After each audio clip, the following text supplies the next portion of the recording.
Hai semua, kalau sebelum-sebelumnya aku udah share pengalaman buruk aku dulu selama menjadi au pair.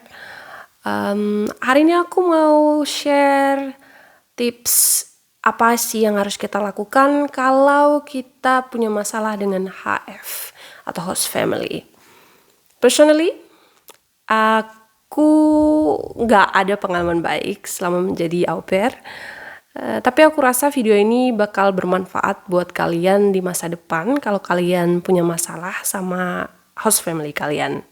Nah, yang pertama, menurut aku penting untuk mendokumentasikan atau buat barang bukti, contohnya foto atau chat yang membuktikan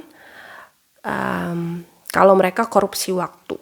Karena ini masalah paling utama yang sering terjadi kalau kalian sebagai au pair tinggal dengan host family, mereka kadang membuat kalian itu kerja lebih dari 8 jam. Nah, makanya penting buat dokumentasikan chat atau foto yang memperlihatkan kalau kalian itu kerjanya lebih dari 8 jam gitu. Contohnya gimana? Misal kalian lagi di rumah, udah waktunya selesai untuk berau pairan, tapi host family kalian belum ada di rumah. Nah, biasanya mereka bakal ngechat kalian bilang, "Hey, aku di jalan nih, ntar lagi aku sampai." Ya boro-boro kalau cuma 20 menit, 10 menit itu menurut aku nggak masalah ya. Tapi pengalaman aku dulu sampai 2 atau 3 jam telat ke rumah. Ya. Atau masalah yang biasanya juga muncul adalah di interview mereka bilang kalian bakal ngurus 2 anak. Ternyata setelah sampai kalian ngurus 4 anak.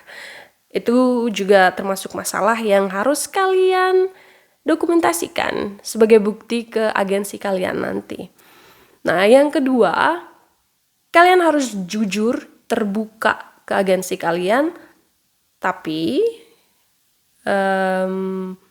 kalian gak perlu ngasih tahu sedetail mungkin hal-hal yang menurut kalian private atau privasi. Kalian gak perlu share itu ke agensi kalian. Kalau misalnya ada masalah, kalian bisa bilang atau tulis di laporan mingguan. Dulu aku ada laporan mingguan dari agensi yang dikirim ke au pair atau ke host family, di mana kita harus ngisi dan beritahu kira-kira gimana nih selama seminggu, apa semuanya baik-baik aja atau enggak gitu. Yang ketiga, menurut aku ini penting ya. Kalau kalian udah ngerasa nggak cocok sama host family kalian bisa cari host family yang baru. Dulu aku ngerasa nggak aman kalau bilang langsung ke host family, aku mau ganti host family baru. Jadi aku cari host family baru sebelum aku bilang aku mau ganti host family. Karena berdasarkan pengalamanku dan juga beberapa teman au pair yang dulu pernah cerita, sebenarnya agensi itu lebih memihak ke host family. Sadly, kebanyakan seperti itu. Menurut aku, ini opini pribadi ya, kenapa agensi lebih memihak ke host family, karena host family yang ngebayar agensi gitu. Menurutku seperti itu.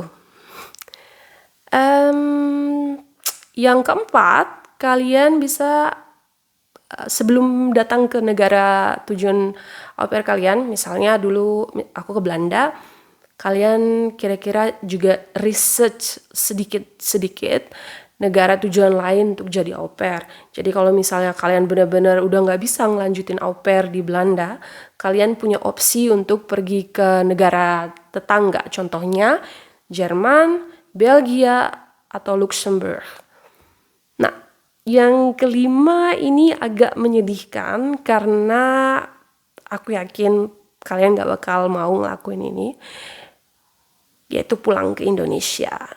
Bukan berarti kalian gak mau pulang ke Indonesia gitu, bukan. Maksudnya kalian kan au pair, mau nyelesain au pair, tapi kalau emang udah ada masalah dengan host family dan agensi, aku saranin lebih baik kembali ke tanah air karena itu lebih aman dan yang terbaik buat kalian.